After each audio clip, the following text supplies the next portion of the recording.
The second part of today's lecture is about the same expressions, the expressions of the quantity. And in this exercise number 3, complete Duncan and next conversation with some or any and much or many. We have to listen to tape script 8.7, then try to fill these blanks with the suitable expressions according to meaning and according to the use of these expressions. So let's listen, please. Tape script 8.7. Eating in. This recipe for cottage pie looks easy. But I can't cook at all. Don't worry, I really like cooking. Now, vegetables. Do we have any onions? Are there any carrots or potatoes? Well, there are some onions, but there aren't any carrots, and we don't have many potatoes. How many do we need? 4 big ones. Okay, put potatoes on your list. And how many tomatoes are there? Only 2 small ones. Put them on the list too. How much milk is there? There's a lot, but there isn't much cheese or butter. Okay, cheese and butter. What about herbs? Do we have any thyme? Yeah, that's fine, but don't forget the minced beef. How much do we need? 500 grams. Now, is that everything? I think so. Do we have oil? Oh, yeah, there's some left in the bottle. Okay, first shopping, then I'll give you a cooking lesson. Oh, I'd like that. I hope the girls like cottage pie. Everyone likes cottage pie.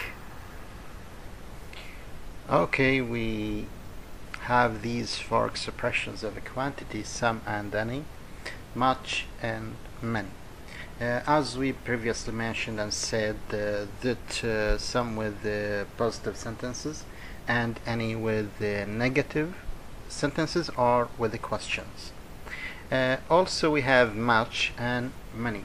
Much with uncountable nouns and many with countable nouns. So you have to check the conversation once again and to fill these blanks according to this conversation, to use the expressions of a quantity with correct way. We have a grammar spot here. We use many with countable nouns, as I said previously, question and negatives. And number 2, we use much with uncountable nouns. Yes, I said that. In the positive, we use a lot of. There are a lot of tomatoes. There is a lot of milk. Also, we have a lot of to express about the quantities. We use a lot of with countable nouns and with uncountable nouns. Moving to the next exercise or practice, we have in this exercise complete the questions using much or many. So by the same way, you have to check the nouns that we are asked about, and if they are countable, use many, and if they are uncountable, use much. In this example, how much toast would you like? So he used much, or they are using much because the noun is uncountable, and to complete these sentences with the same way. So by asking with how much and how many, we have answers here to complete this exercise. In number 2, choose an answer for each question in exercise number 1. So after asking about the quantity, about the sum, about the amount, you have to looking here. You have to look, here, and seeking for the suitable answers for the above questions. So let's listen and try to check the answers. So let's listen, please. Tape script 8.8. Much or many? 1. How much toast would you like? Just one slice, please. 2. How much yogurt do we have left? Not a lot. Just 1 strawberry and 1 raspberry. 3. How many people were at the wedding? About 150. 4. How much money do you have in your pocket? Just 50p. 5. How much petrol is there in the car? It's full. 6. How many children does your brother have? 2. A boy and a girl. 7. How many days is it until your birthday? It's tomorrow. 8. How much time do you need for this exercise? 2 more minutes. اخوان الاعزاء، السؤال باستخدام how much or how many للسؤال عن كمية او عن عدد. الإجابة في التمرين رقم 2 بما يناسب السؤال في تمرين رقم 1، يعني بعد ملء الفراغ بما يناسب من ناحية التعبير الكمي حسب المعدود وغير المعدود. بعد إكمال الأسئلة في هذا التمرين الأجوبة تكون في تمرين رقم 2 أيضا بما يناسب الأسئلة في تمرين رقم 1. Moving to the following exercise, check it, underline the correct word. So we have to choose the correct answer or the correct word according to the countable and uncountable nouns. How many? We have the expressions, the expression of the quantity many, so we have to use countable. We have eggs, butter, milk. So both of these two words are or nouns are uncountable, and we have eggs countable. And because we have here many, we should choose eggs. How many eggs? And by the same way you have to choose according to the expressions of a quantity and according to the countable and uncountable nouns. So this exercise, by this way, you have to check the answers and try to practice. In this number 4, speaking, work in small groups. Who can cook? Look at the picture of the cottage pie. How do you think it's made? You can use these verbs. We have a recipe on page 155. I'll send it to you on our group, and you have to make your recipe and try to describe the way of cooking by using these verbs: chop, fry, boil, mix, add. chop يقطع، fry يقلي، boil يسلق، mix يخلط، add يضيف.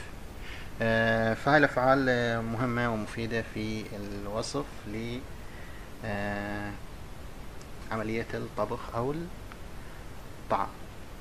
So let's work in pairs and try to describe the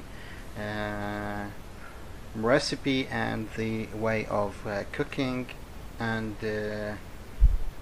these verbs may help you in your description. So the information or the details on page 155, I'll send it to you, and try to work with your friend or with your colleague and describe your way of cooking.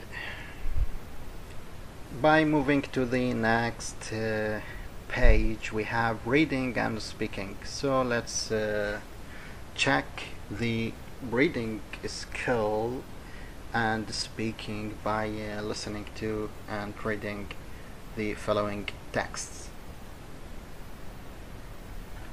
1st century BC to the 18th century. 1st century BC. A famous rabbi, Hillel the Elder, made the first recorded sandwich. He mixed some nuts, apples and spices with some wine and put it between two matzos, pieces of flat bread. The 6th to the 16th century. People used bread as plates. They put meat and vegetables onto some bread and ate with their fingers. These were the first open sandwiches, and they called them trenchers. The 18th century. The name sandwich first appeared. An Englishman, John Montagu, 1718 to 1792, the 4th Earl of Sandwich, liked to eat and gamble at London's Beef Steak Club. Sometimes he stayed 24 hours at the gaming table. He was hungry, but he didn't want to stop gambling. So the chefs from the club put some beef between two pieces of bread, and he ate while he gambled. This new meal became very fashionable with other men in the club, and they called it the sandwich, after the Earl. 19th century to the 21st century. The 19th century. An American writer, Eliza Leslie, introduced sandwiches to America. In 1837, she wrote a cookbook, Directions for Cookery. In it, she had a recipe for ham sandwiches. Cut some thin slices of bread and ham. Butter the bread and put the ham between two slices with some mustard. Eat for lunch or supper. Americans loved them. The 20th to the 21st century. Sandwiches became very popular indeed. They were easy to make, and they were a wonderful, cheap, portable meal for workers and school children. Did you know? The Dagwood sandwich is the sandwich to top all sandwiches. It is enormous. Named after the American cartoon character Dagwood Bumstead, it is made with a great many layers of meat, cheese, tomatoes, egg, salad, and vegetables.